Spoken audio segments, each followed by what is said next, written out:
सुप्रभात प्रिय विद्यार्थियों। आज हम पाठ्य पुस्तक हिंदी आरोह बागवन मीरा के पद के बारे में समझेंगे, जानेंगे, पढ़ेंगे। तो आपने पता है कि जो मीरा है श्री कृष्ण की भक्तनी थी और जब मीरा 12 वर्ष की थी तो उसका विवाह राणा सांगा के पुत्र कुंवर भोजराज के साथ कर दिया था। तो 7-8 वर्ष बाद उसके पति की मृत्यु हो गई थी। तो उसके घर वालों ने उनके साथ बहुत दुर्व्यवहार किया। तो फिर भी उसने श्री कृष्ण के प्रति अपना अनन्य प्रेम प्रकट किया है। तो इससे संबंधित हम आज इसके पद के बारे में जानेंगे। तो है मीरा के पद। मेरे तो गिरिधर गोपाल दूसरो न कोई। तो मीरा कहती है, ये मीरा बाई द्वारा संकलित है। मेरे तो यानी कि कवित्री कहती है कि मेरे पति तो गिरिधर का मीनिंग होता है पर्वत को धारण करने वाला, यानी श्री कृष्ण। गोपाल जो गायों को पालने वाला होता है, यानी श्री कृष्ण। यानी कि मेरे तो गिरिधर गोपाल श्री कृष्ण है, इसके अतिरिक्त दूसरा कोई नहीं है। अर्थात मेरा दूसरों से कोई किसी प्रकार का संबंध नहीं है।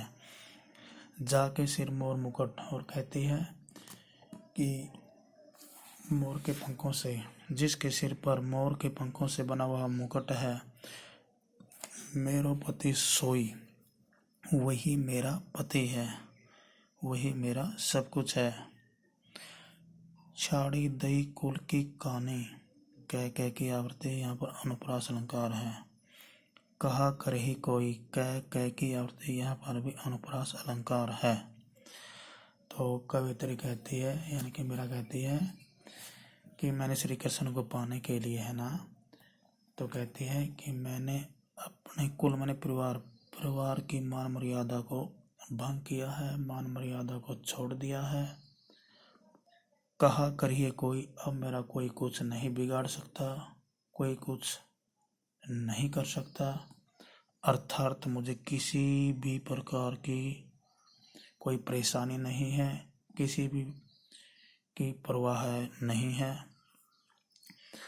संतन ढींग बैठी बैठी लोक लाज खोई। और मीरा आगे कहती है कि मैंने संतों के पास बैठकर ज्ञान प्राप्त किया है, और इस प्रकार मैंने ज्ञान प्राप्त करते हुए लोक लाज को भी खो दिया है, यानी कि समाज की मर्यादा को भी भंग किया है। मैंने कोई किसी की परवाह नहीं की ज्ञान अर्जित करने के लिए। लोक लाज मैंने समाज की मर्यादा को भी खो दिया है। आंसुअन जल सिंची सिंची प्रेम बेली बोई।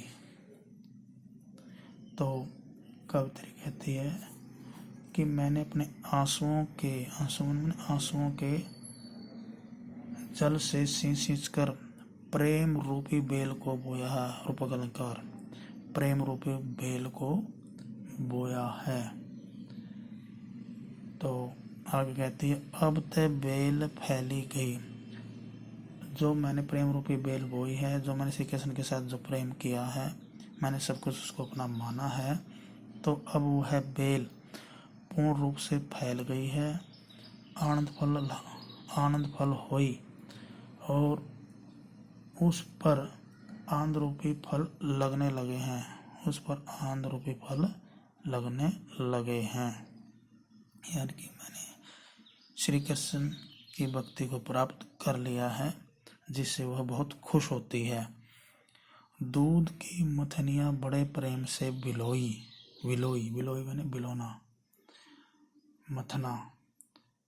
तो कहती है कि मैंने दूध की मथनी बड़े प्रेम से बिलोई। तो श्री कृष्ण के प्रेम रूप दूध को, श्री कृष्ण के प्रेम रूप दूध को भक्ति रूपी मथनी बड़े प्रेम से बिलोया है। और दधी मथी दृत काढ़ी लियो, मैंने दही से सार तत्व अर्थात घी को निकाल लिया, अर्थात मैंने उसको प्रेम को प्रकट कर लिया है। डारी दही छोई, छोई, यानी कि जो छाछ रूपी जो ये संसार है, मैंने इसको सारहीन तत्वों को छोड़ दिया है। भगत देखी राजी हुई, जगत देखी रोई। कवित्री कहती है कि भगत, जो प्रभु के भगत होते हैं, उनको देखकर मैं बहुत खुश हो जाती हूँ, प्रसन्न हो जाती हूँ। जगत देख के रोई, और मैं इस संसार के लोगों को देख देख कर रोती हूँ, क्योंकि जो ये संसार है मोह माया में जकड़ा हुआ है, ये ईश्वर की ओर ध्यान नहीं करता, मोह माया के जाल में फंसा हुआ है। तो इस प्रकार उन संसार के लोगों को देखकर वो रोने लगती है। आगे कहती है कि दासी मेरा लाल गिरिधर, गिरिधर पर्वत धारण करने वाले यानी श्री कृष्ण, तो मेरा अपने आप को श्री कृष्ण की दासी बताती है। तारो अब मोही, मोही मैंने मेरा, अब तारो मैंने उद्धार करना, तो श्री कृष्ण ही मेरा उद्धार कर सकते हैं, इसलिए वो श्री कृष्ण की बार बार प्रार्थना करती है। तो मैं आशा करता हूँ आपको ये काव्यांश अच्छी प्रकार से समझ में आ गया होगा। तो इस काव्यांश में मीरा की कृष्ण के प्रति समर्पण भाव को व्यक्त किया गया है। तो जो ये पद है, तो मीरा ने कृष्ण के प्रति अपनी अनन्यता प्रकट की है, और श्री कृष्ण की भक्ति में उसने अपने कुल की मर्यादा को भुला दिया था, लोक लाज खो दी थी, और श्री कृष्ण से वो बार बार प्रार्थना करती है। तो आज इतना ही। जो ये दूसरा पद है ये हमारे सिलेबस में से हटा दिया गया है, सिर्फ पहला ही पद आएगा। धन्यवाद।